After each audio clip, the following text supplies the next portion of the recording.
Kyrie Irving, the jersey tucked in there, so I think it's going to take some time for us to see the untucked jersey Kyrie. Oh, okay, Jason Tatum. How about that? Getting it going early. No box out, why not? Cock it back. Maybe I lied, because Kyrie gets it going in the first quarter. Boy, oh boy, there is nothing that this young man can't do with that basketball. Good to see Jaylen Brown also getting involved, beating the buzzer at the end of the first. Really want to see him get going. I think everybody being back has affected him the most this season. The Grizzlies take a 5-point lead by knocking down some outside shots. That was Dylan Brooks. Here's Marc Gasol. How about the rookie, Jaren Jackson Jr.? Grizzlies in the half on a 20-5 run. Look how quick he gets rid of that, Brendan. Oh, there's the jersey. You see it untucked, and you know it's coming. Bang, bang. Kyrie Irving from behind the arc. Not once, but can I get a replay? That's deep, too. Deep three. Then Gordon Hayward running the floor and getting rewarded. One of Kyrie's 13 assists on How many? Fellas, 13 assists tonight. That's huge for Kyrie. Here's one from Terry Rozier to Marcus Morris. Then Kyrie, oh, this is him at his best. Just a beauty. It's the plays he makes with the ball in transition, splitting that right there, and getting the finish below the rim. It's incredible what he does. The outside shot seemed to be the threat to propel him to make some easier buckets. Celtics with a 2-point lead in the fourth quarter. Mike Conley puts the Grizz on top, 26 points for Conley. Big Al, happy to have him back. Kyrie to Big Al, if you're going to have team meeting after team meeting and lead those meetings, you need to lead on the floor, and Kyrie did that tonight. Definitely did that, stepped up in a major way. Boston Celtics with a 9-point victory. Brooklyn, Milwaukee. Giannis and the Bucks looking for their 7th win in the last 8 games. This is from the we don't see this often category. Giannis denied at the rim. Jared Allen had some really big-time highlight blocks this year. A block over Giannis and a block over LeBron as well. You can't do it again? Oh, whoa, whoa, whoa. No, actually, he didn't do it again. Who is that?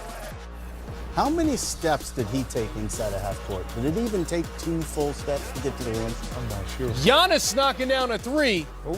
Bucks tied a franchise record 14 3-pointers Stretch in the 5. first half. Brook Lopez.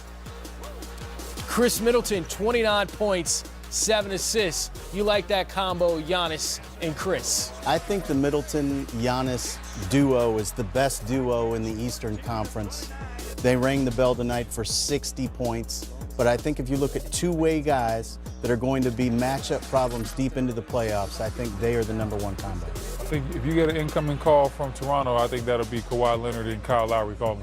I'll assume that means that Kyle is healthy again. This is true. Giannis closing it out. And how about a Smitty's top plays nominee? Here it is. I like Giannis. Oh, behind the back. Oh, then the Euro. The behind the back to the Euro. Watch it again. You reach, I teach. There's nothing over there. Quick Euro with the finger roll. George Griffin late. In this game, we saw a Diesel Dunks nominee and the Smitty's under the rim. Both in the same highlight. Giannis, 31 points, 10 rebounds, 10 assists, 3rd triple-double of the season, also a 3rd straight game with 30 and 10 or more. The Spurs dynamic duo took their show on the road to LA. LaMarcus Aldridge, DeMar DeRozan.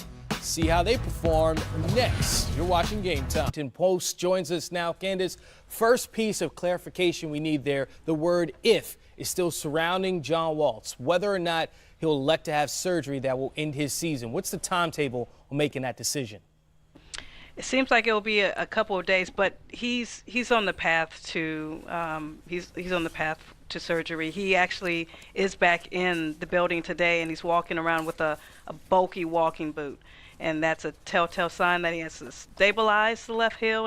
And as Scott Brooks said at his pregame availability, he kept saying it is likely to happen. So it's the end of the 2018-2019 season for John Wall, it appears to be. Candace, there were stretches last year where this Wizards team, in John's absence, played some of their best ball of the season. but that requires that Otto Porter be healthy as well. Where is he in his return to play, and what does it look like for that Wizards team if John does miss extended time? There's a lot of pain surrounding this season, and Otto Porter's about to miss his 10th game of the season. He hasn't had a stretch this long of missed games since his rookie season. He's dealing with a muscle strain in his quadriceps, and although it seems like he's cleared to play, the Wizards want to have a practice with him before throwing him back out on the court because it has been so long. But yeah, there were some things that worked last year, especially early on with Thomas Satoransky at the point, because more guys had to step up. By the end of that 8 weeks, because remember John Wall missed 8 weeks with the left knee debridement last season. By the end of that 8 weeks, they were slowing down. Thomas was slowing down, and they did need Wall to come back. But I would imagine the Wizards have danced this dance before. They know how to fill in without him. But right now Otto's out. Markieff Morris could be out for a little while with an upper back neck issue that he's been dealing with, and of course Dwight Howard, who they brought in this summer expecting him to be this great option for them at the 5. He's still recovering from his spinal surgery, so who knows when the Wizards will look whole. Guys looking like the walking wounded out there right now, but we have seen this Wizards team be in this situation before, and we've also seen them bounce back. What will this say about the Wizards and how they mix and mesh with John Wall moving forward if this team does make a run and go to the playoffs without John Wall being a part of the roster? Ooh, look at you looking forward. They are 10 games below the 500 mark, and although they do play in the East, I totally get that. To be where they're at right now, they have dug themselves in quite a hole. I don't envision a great rally, let's win one for the Gopher or Gipper, whatever that cliche is, type of movement happening. They're just the hole is very big. The hole is very deep. So if they do make that push, as you say, that would be very interesting. But they are locked to John Wall, and John Wall is locked to them, especially considering next year when that Supermax contract comes back. So no matter what happens this year, playoffs or not, John Wall will be back, and he'll be here for the long term into his 30s. So something will have to be figured out between now and then. Well, Brad's been carrying a load in December, playing almost 40 minutes a night, averaging 26, 6, and 6. Has there been any discussion as far as Scott Brooks saying, like, we have to lighten the load on Brad before we have an issue with him? Yeah, that has to happen. And Scott Brooks is a big believer that it's not just the game minutes. He believes that, shortening their time in practices and shoot around and things that we don't get a chance to see, that will help him along. But still, Brad had to do a lot last year in the absence of John Wall. Although they had Thomas Satoransky filling in at the point guard, Brad had to play make. He had to, create for himself. And we saw a little bit of a preview of that last night in the fourth quarter. It was basically the Bulls versus Brad Beal, and he couldn't beat the Bulls by himself. And moving forward, he's going to need some help, and he will be playing a lot of minutes. I totally see that happening, but there's got to be somewhere or somebody on this roster to kind of be his Robin. Candace Buckner, appreciate your time. Thank you for your insight from the Washington Post. Thank you. Anytime. Thank you. All right, Griff, let's start with you, because if you're a GM like Ernie Grunfeld, there's a lot that you have to handle with this team and trying to figure out where you're going. So let's start with John Wall. Next year, that Supermax kicks in. 4 years, $170 million.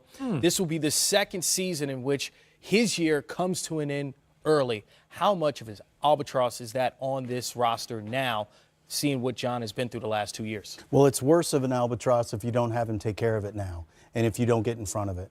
The timeline that you've seen sort of rumored out there of 6 to 8 months of return to play would indicate that the injury is actually a spur on the Achilles insertion of his heel. And that's a significant issue.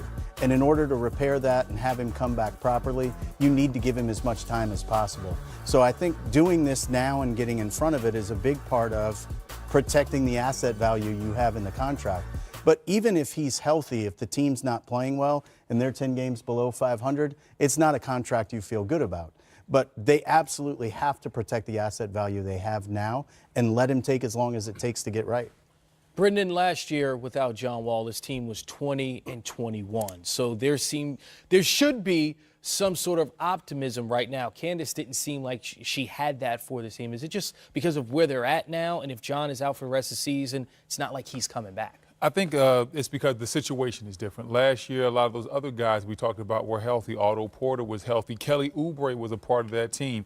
And so when you see where this team is now, with Austin Rivers being shipped out, Kelly Oubre being traded, injuries to Dwight Howard and many others on this roster, it's hard to say whether they're going to be able to make a move because, yeah, they made that move last year, and Satoransky was able to do some things as far as kicking the ball ahead to guys like Otto and Beal and letting them eat.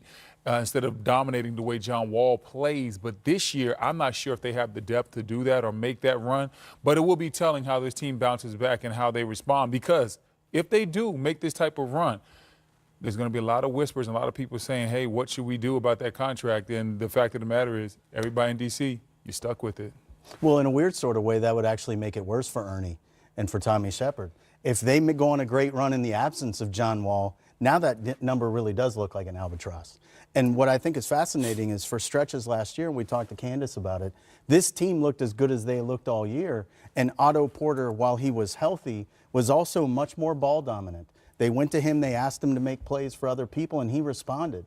So the number he's on sort of requires that he be asked to carry more of a load. So you can make Otto look more valuable and more worthy of the number he makes and still be in jeopardy of making John's number look even worse than it does currently.